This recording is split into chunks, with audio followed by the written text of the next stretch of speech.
हम ब्रह्मा है, ब्रह्मा, सृष्टि के रचनाकार, प्राणियों के भाग्य विधाता, परमपिता ब्रह्मा।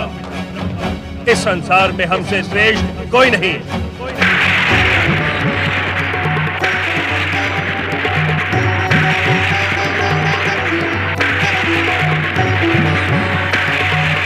इस संसार में हमसे श्रेष्ठ कोई नहीं। इस संसार में हमसे श्रेष्ठ कोई नहीं। इस संसार में हमसे श्रेष्ठ कोई नहीं। हम सर्वश्रेष्ठ हैं। हम सर्वश्रेष्ठ हैं। हम सर्वश्रेष्ठ हैं।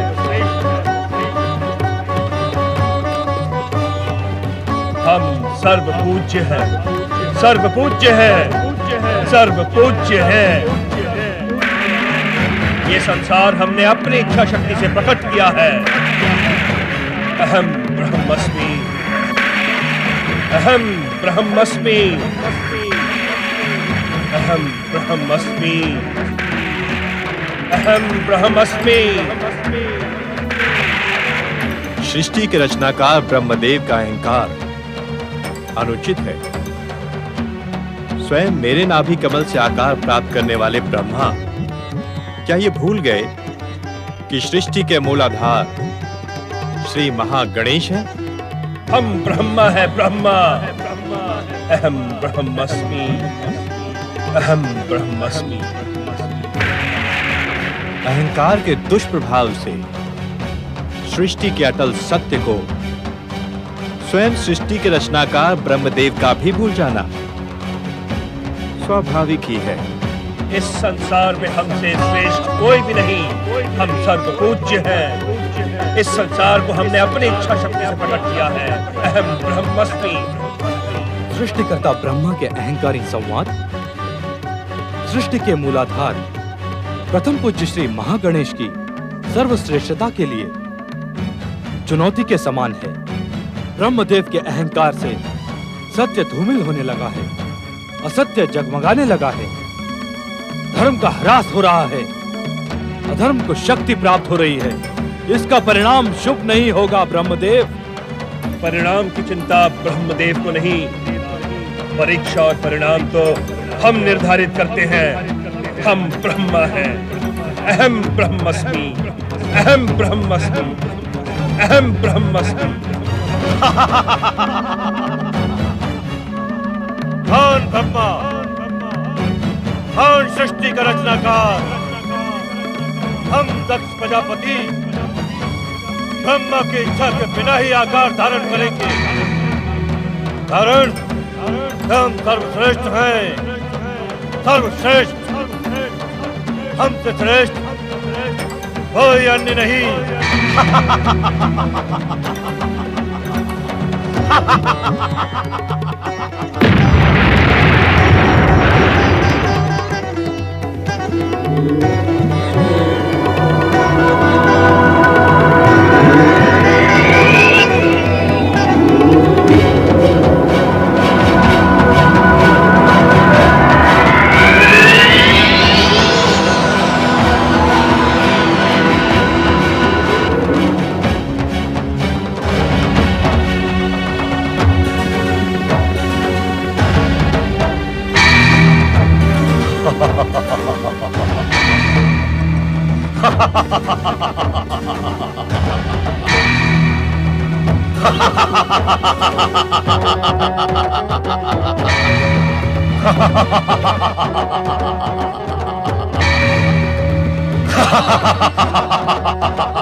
इतना अहंकार ना दिखाओ दक्ष। अहंकार?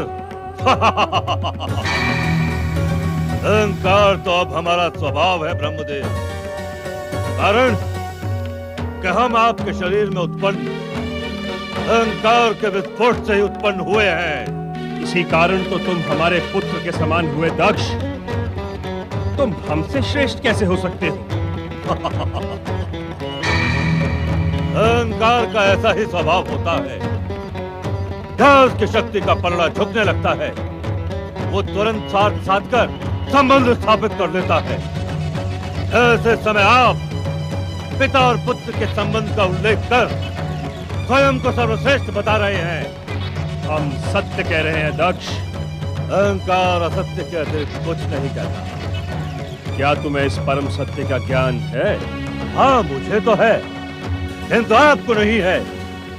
इसी कारण स्वयं को सर्वश्रेष्ठ बताकर हमारी सर्वश्रेष्ठता से विमुख हो रहे हैं। दक्ष!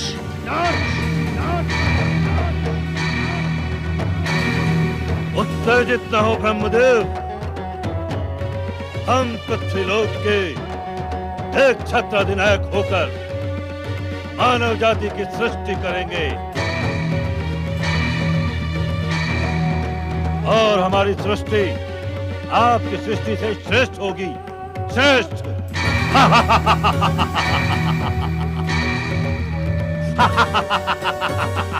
दक्ष, तुमने अपने जन्मदाता सृष्टि के रचनाकार ब्रह्मदेव को चुनौती देने का दुस्साहस किया है। एक पुत्र के कर्तव्य से विमुख होकर तुमने पुत्र पाने का अधिकार खो दिया है।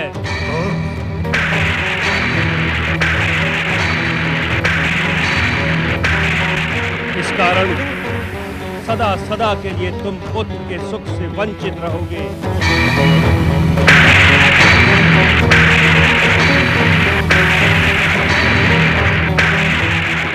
तुम केवल कन्याओं के पिता बनोगे।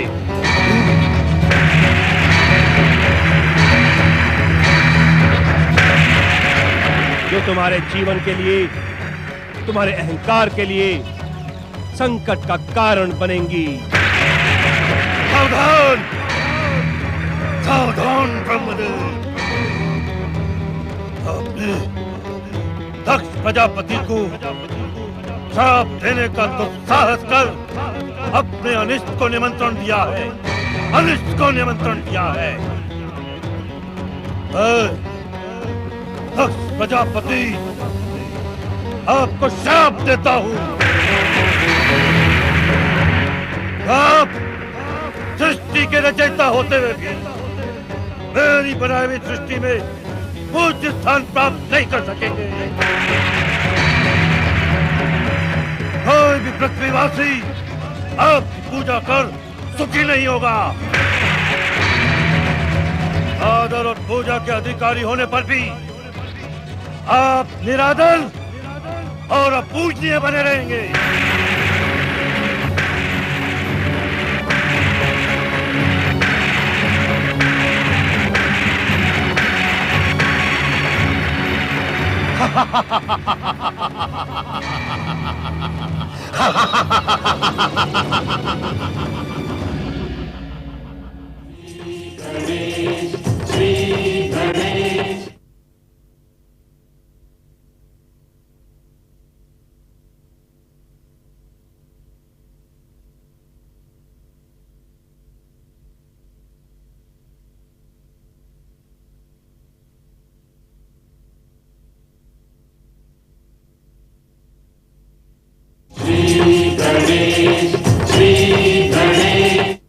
नारायण नारायण।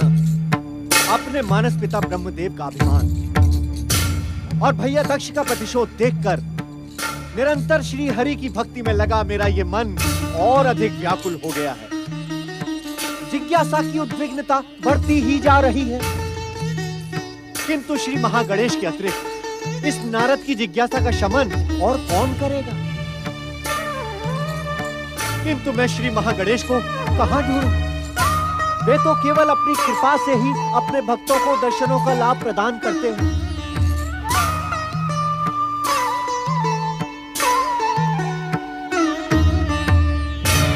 हे प्रथम पूज्य, हे अविघ्नेश्वर श्री महागणेश, आप दर्शन दे प्रभु, आप दर्शन दे, आप दर्शन दे। आप कहां हैं श्री महागणेश? आप दर्शन दे प्रभु।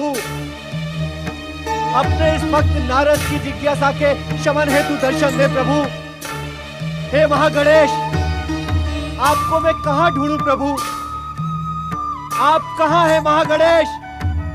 हे चिंताहरण श्री महागणेश, दर्शन दे महागणेश। नारायण नारायण। हे श्री महागणेश, आपको मैंने यत्र तत्र सर्वत्र ढूंढा, किंतु ऐसा प्रतीत होता है कि इस दीनहीन नारद के भाग्य में आपके दर्शनों का लाभ नहीं है।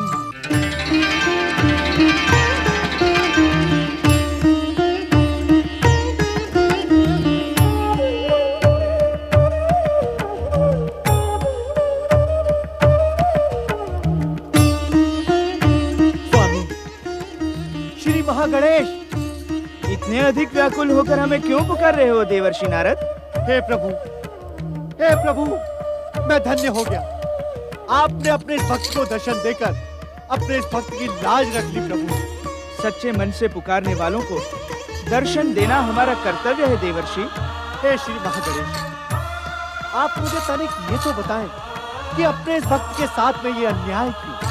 अन्याय? हाँ प्रभु, ये अन्याय ही तो है। आपकी कृपा से ये नारद 14 भुवनों में ये रोक टोक आ जा सकता है, किंतु आपके लोक में मेरा तो कोई लोक ही नहीं है नारद। अर्थात प्रभु? अर्थात यदि मैं स्वयं लोक बनाकर रहने लगा तो संसार के लोक निर्माण के कार्य का क्या होगा? नारायण नारायण। प्रभु, इतना तो बताएं कि यदि आपके भक्त आपके दर्शन करना चाहें तो आपको कहाँ ढूंढें? मुझे ढूंढने के लिए कहीं जाने की आवश्यकता नहीं है देवर्षि नारद। मैं तो इस सृष्टि के कण कण में विद्यमान हूँ। जहाँ मुझे सच्चे मन से पुकारोगे वहीं मैं प्रकट हो जाऊंगा। जय जय श्री महागणेश। नारद, सृष्टि के कर्ता ब्रह्मदेव तथा दक्ष प्रजापति के अहंकार की भीषण टक्कर देख तुम इतने व्याकुल तथा उद्विग्न क्यों हो रहे हो? हे श्री महागणेश, नारद की उद्विग्नता और व्याकुलता का कारण है उसकी जिज्ञासा। कृपा कर इतना तो बताएं कि इन अभिमानों की भयंकर टक्कर का परिणाम क्या होगा? दक्ष का अभिमान ही उसकी दुर्दशा का कारण बनेगा नारद। जय जय श्री महागणेश। और मेरे मानस पिता ब्रह्मदेव के अहंकार का परिणाम क्या होगा प्रभु? ब्रह्मदेव के अहंकार का परिणाम स्वयं दक्ष ने घोषित कर दिया है नारद। वे उस पूजनीय पद के अधिकारी नहीं होंगे जो भगवान विष्णु तथा भगवान शिव को प्राप्त होगा। ब्रह्मदेव पूजनीय तथा त्रिदेवों में से एक होने पर भी वे पूजा के अधिकारी नहीं होंगे।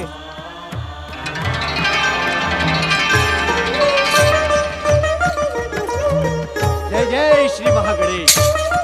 जय जय श्री महागणेश। नारायण नारायण।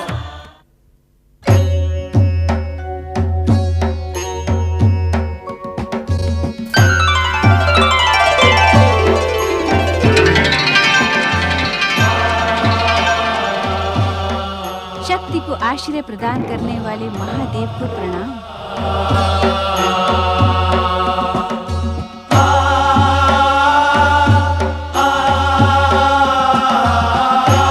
महादेवी शक्ति, आप तो सदा सदा हमारे अस्तित्व में ही समाई रहती हैं। हाँ स्वामी, संसार की शक्ति का आश्रय तो आप ही हैं। शिव आपका आश्रय है अथवा स्वयं आपसे आश्रय पाता है, ये चिंतन का विषय है, क्योंकि शक्ति के बिना शिव भी शव है। कहें, इस समय प्रकट होने का उद्देश्य क्या है? मानवीय स्वरूप में जन्म लेने की आकांक्षा के कारण ही मैं आपके सन्मुख प्रकट हुई हूँ। मानवीय जीवन प्राप्त करना अत्यंत ही सौभाग्य की आकांक्षा है, परंतु मानवीय जीवन में सुख के साथ दुख भी समान रूप से उपस्थित रहता है। पति रूप में आपको पाकर आपकी सेवा करने का महान सुख प्राप्त करने की आकांक्षा में शक्ति के लिए संसार का हर दुख सुख बन जाए। अर्थात आपका मन मातृत्व का सुख प्राप्त करने को लालायित है। हाँ अंतर्यामी, मातृत्व का गौरव प्राप्त करना नारी जीवन की सर्वश्रेष्ठ अभिलाषा होती है।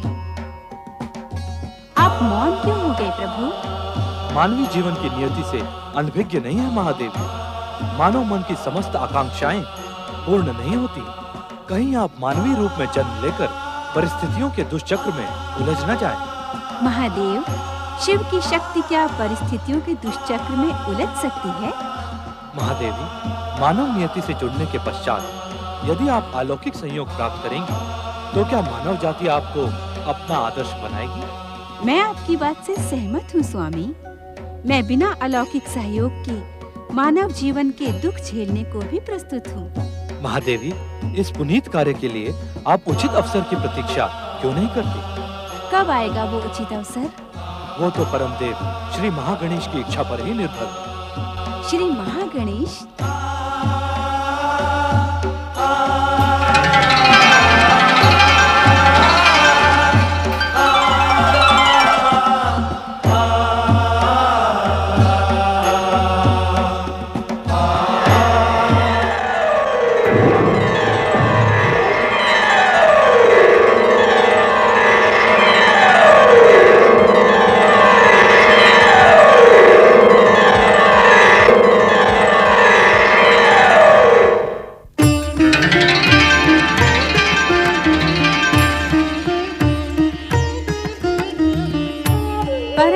श्री महागणेश को शक्ति का प्रणाम। मातृशक्ति, आप जगत पूज्य हैं। मुझ महागणेश में रचना शक्ति के जो अंश विद्यमान हैं, वे आप ही की शक्ति के तत्व से प्राप्त हुए हैं। सर्वेश्वर श्री महागणेश, आप तो सृष्टि के मूलाधार हैं। आप प्रथम पूज्य हैं। आप ही सृष्टि के समस्त जड़ चेतन की वंदना के अधिकारी हैं। मैं आपके सन्मुख एक आकांक्षा लेकर प्रकट हुई हूँ। आपकी आकांक्षा का ज्ञान हमें भली भांति है मातृशक्ति। आपने महादेव शिव के सम्मुख जो मानवीय रूप धारण करने की इच्छा प्रकट की है, उसके पीछे आपकी माता बनने की कामना है।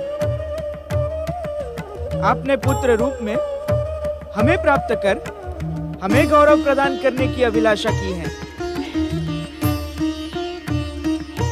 आप तो बिना कहे ही सब कुछ जान गए सर्वेश्वर श्री महागणेश। अब कृपा करके मेरी अभिलाषा भी पूर्ण करें। हे मातृशक्ति, आपकी अभिलाषा पूर्ण कर आपकी गोद में खेलने के लिए मेरा मन अभी से मचल रहा है। किंतु क्या श्री महागणेश? हम भी भगवान शिव की बात से सहमत हैं मातृशक्ति। ये समय मानवीय अवतार धारण करने के लिए उचित नहीं है। कारण? मातृशक्ति, आपको हमें पुत्र के रूप में प्राप्त करने के लिए लंबी प्रतीक्षा करनी होगी। मैं आपको पुत्र रूप में पाने के लिए लंबी प्रतीक्षा नहीं कर सकती श्री महागणेश।